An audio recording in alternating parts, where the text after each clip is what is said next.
Taking pictures and selling them is not only a great way to make money, but it's also very fun to do. In this video series, I'm going to be talking about stock photography online. And so this is where you upload your photos to stock photography agencies and their websites, and then you would get paid a commission or royalty whenever somebody purchases your pictures from these websites. And stock photography is never going away and will always be in demand. Although I must warn you, it is harder to make money selling photos nowadays than it is before, say a few years ago, because of the competition. However, there are people who are making six figures per year with stock photography. And this video series was created to help you rise above your competition. Lastly, I just want to say that stock photography is a great learning experience, and you're going to become a much greater photographer because of it. It's also satisfying when you see companies using your work and knowing that your work has value. And like I said earlier, it's fun. Selling your photos on stock photography websites is great. However, there is a lot of competition and it is harder to make money nowadays than it is in the past. So one thing I like to tell people who are involved in stock photography, if they want to take their business to the next level, is to start their own website and just sell photos from your own website. And what I like about being in control, having your own website and selling your photos from your own website, is that you can collect the emails of your customers and people who visit your website. And basically, whenever you have new photos, you can notify your list of subscribers. You could also offer deals from time to time. You see, when you have an email list, you could just email them whenever you're in need of some cash flow. Now, what I recommend you do is, if you are going to start your own website, is to make your website focused on one niche. I know of somebody who made $4,000 in 1 month from his own site. Now, aside from just collecting emails from your customers, you could also collect emails from people who just visit your website. And to entice them to opt in, you can run a contest where if they enter their information, such as their email and their name, they'll be entered to win a photo or a print. Another great thing about building a list of subscribers is that you can build a relationship with your audience and that you're going to get repeat sales in the future. You see, when people buy your photos from stock photography websites, you don't collect their information. So it's not like you could tap their shoulder in the future and say, hey, would you like any of my other photos or my newest photos? This way, with your own website, you could just notify them, like I said earlier, whenever you have new photos or if you have a discount that you're offering. You should also sell prints of your photos from your own website to increase your revenues. Now, if you're scared to start your own website, there are several tools out there that make it very easy for you. And one tool that I highly recommend is called Shopify. One good feature of Shopify is that they will contact somebody who abandoned their shopping cart and they'll get reminded to purchase from you. And there's all types of themes available for you to use from Shopify. Now, once you have your site up and running, you could use Facebook ads to drive traffic to your site. In the last video, I gave some tips on how to be successful if you were to upload to those larger stock photography websites. Now, in this video, I want to give some tips on how to be successful just in general. So these tips will work whether you decide to go for the smaller stock photography websites or the larger stock photography websites. To start off with, you cannot be a generic photographer and make money with stock photography. To be successful, you have to niche down. You cannot be too broad. So you have to be very specific and also good at what you do. For example, portraits of people are always popular. So if you can focus on that, you'll probably do well. You should also stay in tune with what's going on in the world. People who are talking about the popular topics of today need images to support what they're saying. And if you are going to be uploading to multiple stock photography websites, you can use an app called MicroStalker for tracking your sales across multiple agencies. And lastly, if you're consistent, you'll increase your chances of being successful with stock photography. You'll do best if you upload a small amount of photos consistently. Earlier, I mentioned that you should try to avoid large stock photography websites such as Shutterstock. However, if you're new and you want to gain some experience, or for whatever reason, if you feel that large stock photography websites are for you, here are some keys to success.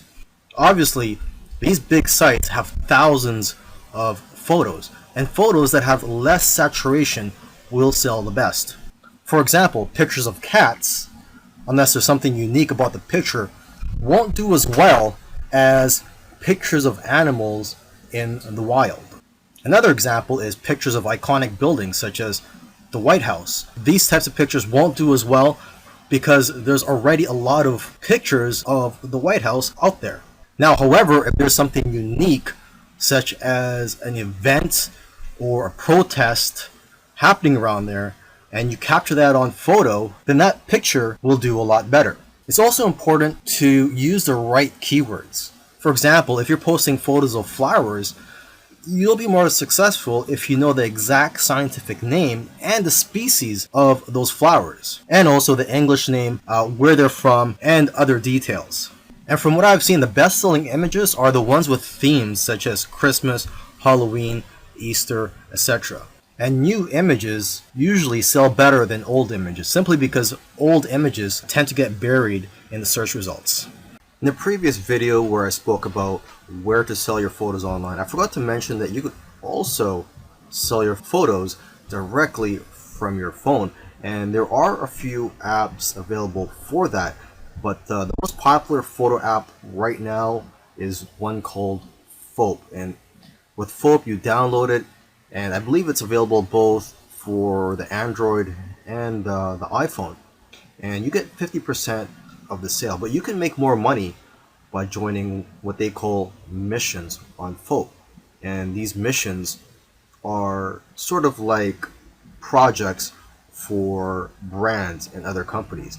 And each mission, if you are to win these missions, they pay a prize for the winning people.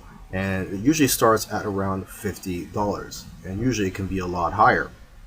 Okay, now if you want to have success with this app, you want to analyze the photos which have already been sold. So take a look at the sold tab in the explore section of the app.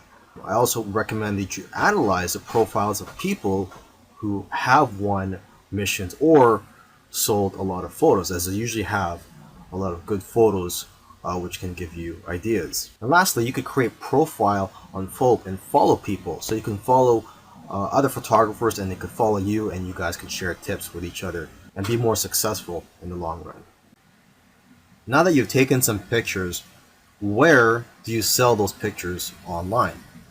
Well, the easiest way to find these sites is just to type in stock photos on Google, and you'll find plenty of stock photography websites where you can upload your photos. Now, let me just give you some of the top sites out there. Okay, there is Pond5, which pays 50% of the sale. Alamy, which pays 40% royalty per photo, and there is one photographer that I know of who makes $100,000 per year from just this one website. Okay, and there is iYeem, which pays 50%. A lot of photographers are having success with this site. And there is Getty, which pays 20 to 30%, but they do sell photos for a much higher price, between $300 to $500. Okay, and 123RF, this stock photo site, the way they work is that the more photos you upload, the higher the royalty percentage that they'll pay you.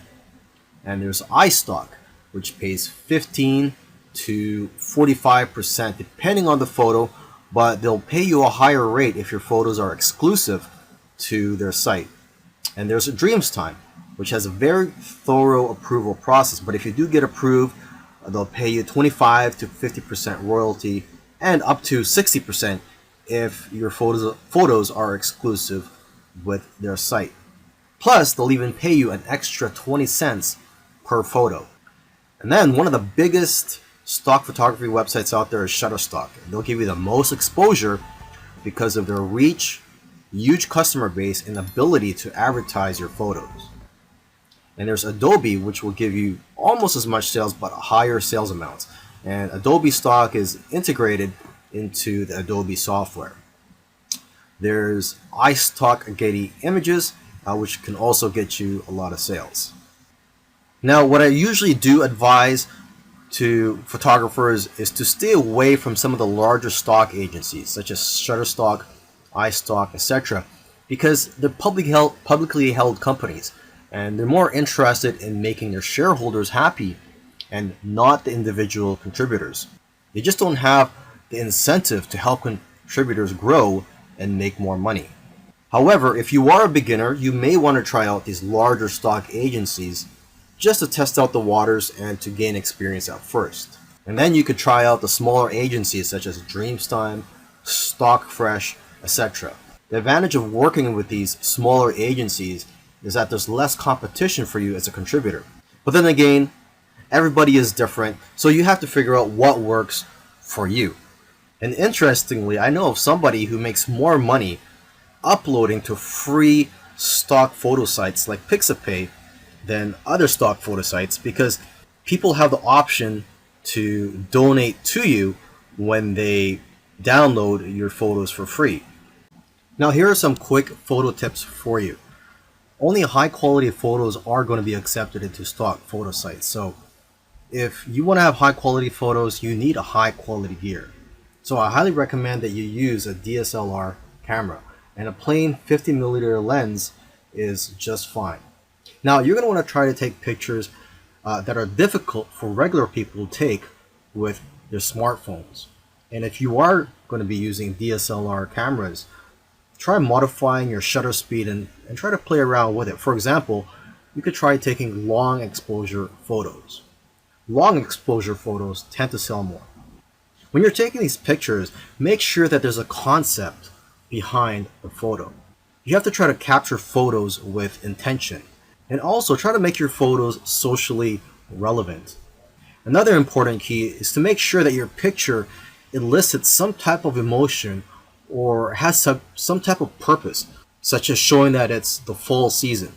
Now, photos that do well are in the niches related to food, health, beauty, fitness, money, and business.